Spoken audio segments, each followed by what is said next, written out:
Good afternoon to all my beloved followers of the Hidden Secrets channel. My name is Mia.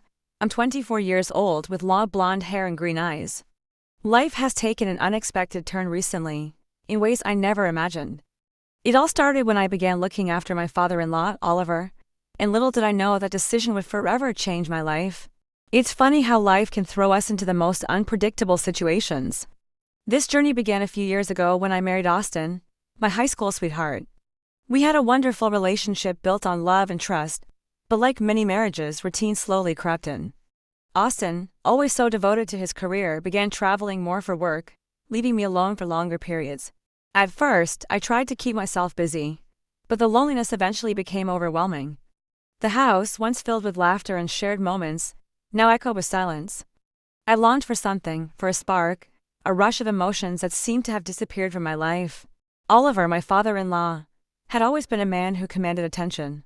Even in his later years, he exuded confidence and charm. He was elegant, tall, with a physique that didn't match his age. At family gatherings, women would often whisper about how attractive he still was. I'd always agreed silently. Of course, he was a handsome man, but he was my husband's father, nothing more. That all changed after his accident. One day, on his way home from work, Oliver was hit by a car on a sharp bend in the road. Though he survived, the accident left him severely injured and temporarily unable to care for himself.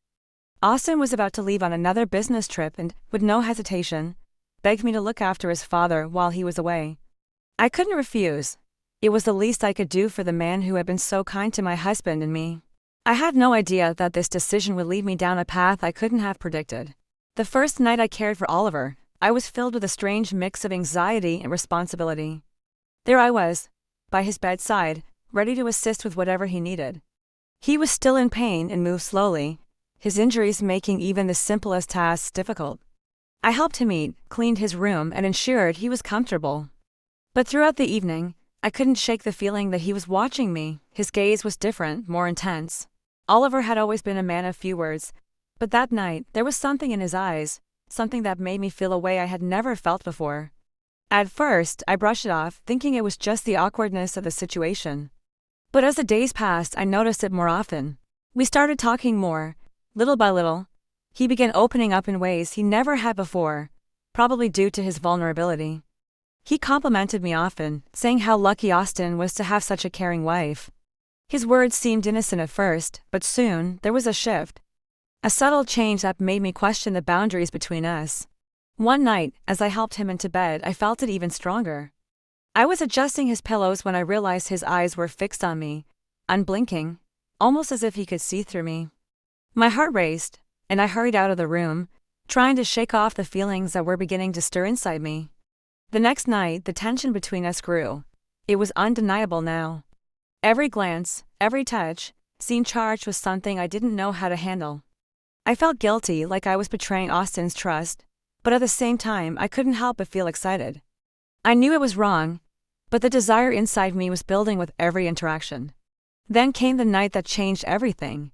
It was raining heavily outside, and I was finishing up in the kitchen when I heard Oliver calling from his bedroom. He needed help getting into bed, as he often did. But this time, as I entered the room, the air felt different, the tension between us was palpable. As I approached the bed, he looked at me with such intensity that it sent shivers down my spine. I could feel my heart pounding in my chest.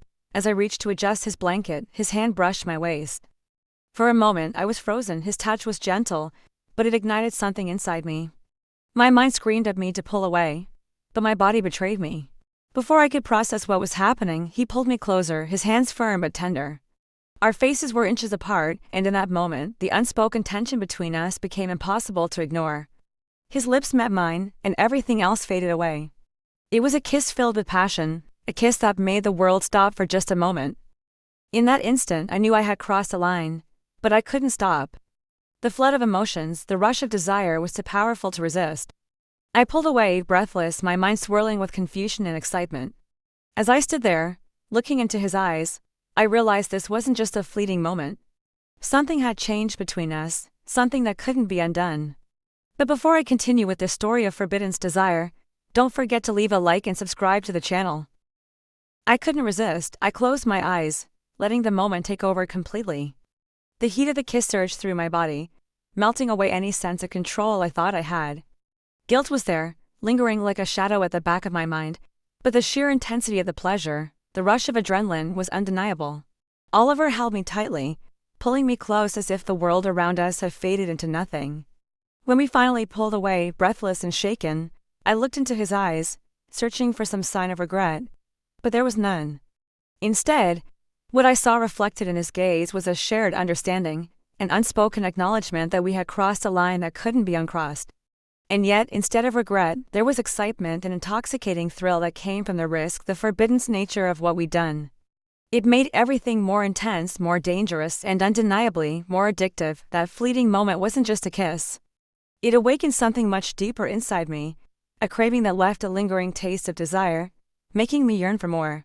The next day, Austin returned home, completely unaware of the turmoil that had unfolded in his absence.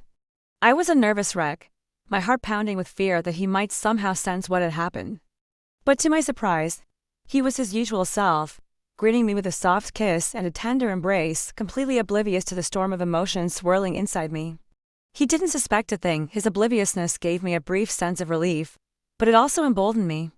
It gave me the courage to continue, to step further into the forbiddens, no longer just tiptoeing along the edge.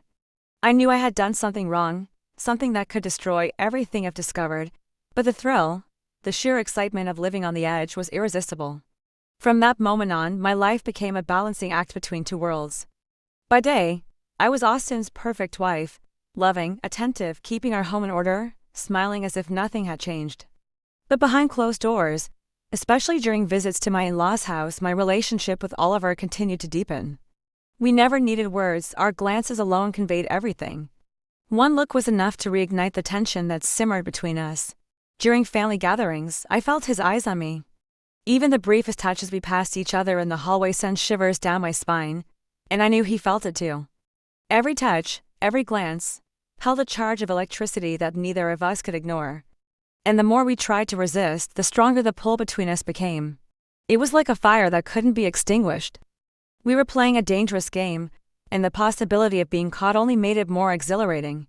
As the weeks passed, Austin continued to leave for his work trips, and with each departure, the time I spent with Oliver grew longer, the bond between us becoming more intense. We no longer needed excuses.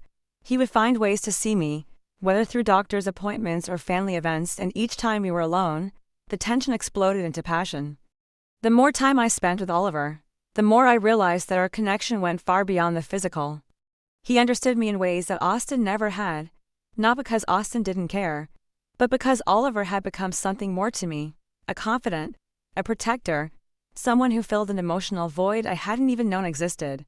I started calling him Big Daddy in my mind, a term that felt oddly appropriate given the way he looked after me, both emotionally and physically. There was a comfort in his presence, a sense of security that I craved. He had become more than just my father-in-law. He was the man who was there for me, while Austin, unknowingly, drifted further and further away. I remember one particular afternoon. We were sitting in the living room at my in-laws' house. The sun was filtering in through the curtains, casting soft shadows across the room. Oliver asked me to sit beside him on the couch. I hesitated, my heart racing, but I obliged, sitting close enough to feel the warmth of his body next to mine. "You look beautiful today, Mia," he said with a soft smile, his voice low and filled with something I couldn't quite place. "Thank you," I replied, my voice barely above a whisper. "You look good too." He chuckled softly, and before I realized what was happening, his hand found mine. It was a small gesture, but it sent waves of emotion through me, a simple touch yet loaded with meaning. "I like spending time with you," he said, his thumb brushing over my knuckles. "It's different in a good way." I knew what he meant. Our connection was more than just a fling, more than stolen moments of passion. There was something deeper growing between us, something that scared me as much as it excited me. "I like it too," I admitted, looking down at our intertwined hands, feeling the weight of what was unsaid between us. It was in that moment that I realized just how far things had gone. Oliver wasn't just someone I was having an affair with. He had become someone vital in my life, someone I didn't want to lose. Our secret meetings, the stolen glances, the whispered conversations, they had all built into something I couldn't simply walk away from. The encounters between us became more frequent, and with each one, the intensity only grew. Oliver treated me with a tenderness that I hadn't experienced in a long time. He was more than a lover. He was my big daddy, my protector. And the more I leaned into our relationship, the more I felt myself getting lost in it. Soon, I was spending entire nights at my in-laws' house, using the excuse of helping Oliver with his recovery. Austin, wrapped up in his work, didn't question it. He trusted me completely, and that trust gave me the freedom to continue this secret life.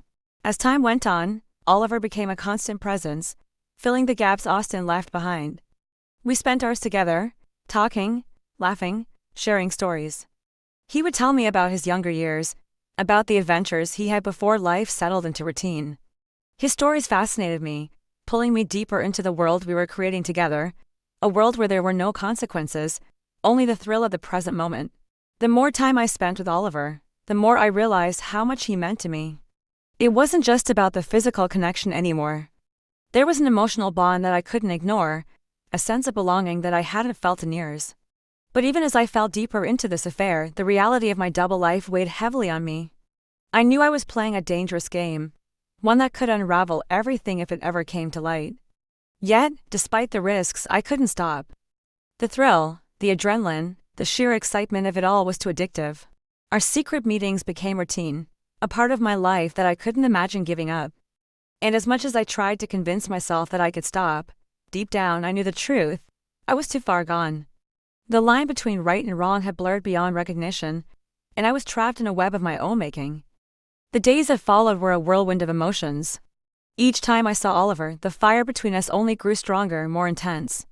Every glance, every fleeting touch made my heart race, and I found myself longing for the moments when we could steal away together, away from the eyes of the world.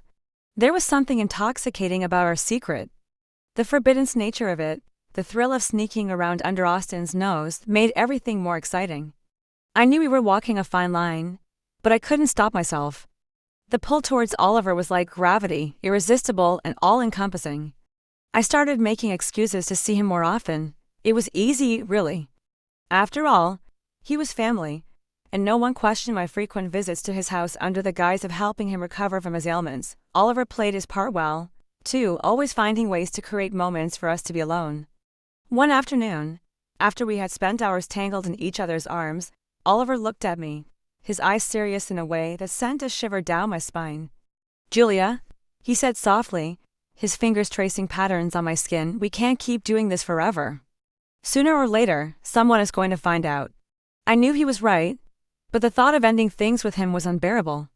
Life without Oliver felt like a cold, empty void. He had become so much more than a lover.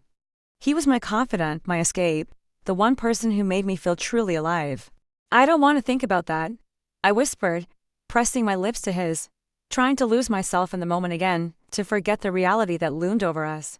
But Oliver pulled back, cupping my face in his hands, his expression torn between desire and concern. "I'm serious, Julia. I want to be with you. But we can't keep pretending this won't catch up to us. What are we going to do?" The question hung in the air between us, heavy and suffocating. I didn't have an answer, and that terrified me. As the days passed, I found it harder to juggle my two worlds. Austin was starting to notice the changes in me, the way I seemed distracted, the way I was always finding reasons to leave the house. I could see the suspicion growing in his eyes, and I knew it was only a matter of time before he confronted me. One evening, after another intense encounter with Oliver, I returned home to find Austin waiting for me in the kitchen. He was leaning against the counter, his arms crossed, his expression unreadable. "Where have you been?" he asked, his voice calm but laced with an edge I hadn't heard before. My heart raced, panic bubbling up inside me. I had rehearsed this moment in my head 1,000 times, but now that it was happening, I felt completely unprepared. "I was just helping your dad with something," I lied, forcing a smile. Austin's eyes narrowed, and for a moment, I thought he was going to call me out on my lie. But instead, he just nodded, his gaze never leaving mine. "You've been spending a lot of time over there lately," he said slowly. "Is there something I should know?" The tension in the room was suffocating, and I felt like I was standing on the edge of a cliff, one wrong move away from plummeting into the abyss. My mind raced, searching for a way to deflect, to divert his attention, but I couldn't think of anything. The weight of my guilt pressed down on me, threatening to crush me. "No," I said finally, my voice barely above a whisper, "there's nothing." But even as the words left my mouth, I knew they weren't enough. Austin wasn't a fool, and deep down I knew he could sense that something was wrong. I could see it in the way he looked at me, the way his trust in me was slowly eroding. That night, as I lay in bed beside Austin, my mind was consumed with thoughts of Oliver. I couldn't stop thinking about him, about the way he made me feel, about the risk we were taking. The guilt gnawed at me, but it was no match for the desire that burned inside me. The next morning, I received a text from Oliver. "We need to talk." My heart skipped a beat. I knew what he was going to say. He wanted to discuss the future, to figure out where we were headed. And as much as I didn't want to face it, I knew we couldn't keep going like this forever. When I arrived at his house later that day, Oliver was waiting for me in the living room. He looked more serious than I had ever seen him, and for the first time, I felt a flicker of fear. "Julia," he began, standing up as I entered the room. "We can't keep doing this. I love being with you. But this is tearing us apart." "You're tearing yourself apart." I bit my lip, trying to hold back the tears that threatened to spill. I knew he was right, but how could I walk away from him? How could I let go of the one person who made me feel alive? "I don't know how to stop," I admitted, my voice trembling. "I don't want to stop." Oliver pulled me into his arms, and for a moment I let myself forget everything. I let myself drown in the warmth of his embrace, in the comfort of being with him. But deep down, I knew it wasn't enough. We were living on borrowed time, and sooner or later, our world would come crashing down around us. As I left his house that day, I couldn't shake the feeling that something was about to change. The double life I had been leading was starting to unravel, and I wasn't sure how much longer I could keep it together. That night, as I lay in bed beside Austin, the weight of my choices pressed down on me, suffocating and inescapable. I had built my life on a foundation of lies, and now, I was starting to see the cracks. And yet, even as the guilt consumed me, a part of me still longed for Oliver. The thrill of the forbiddance, the heat of our passion was too powerful to resist. I was caught in a storm of my own making, and I wasn't sure if I would survive it. But one thing was clear: the time for choices was drawing near.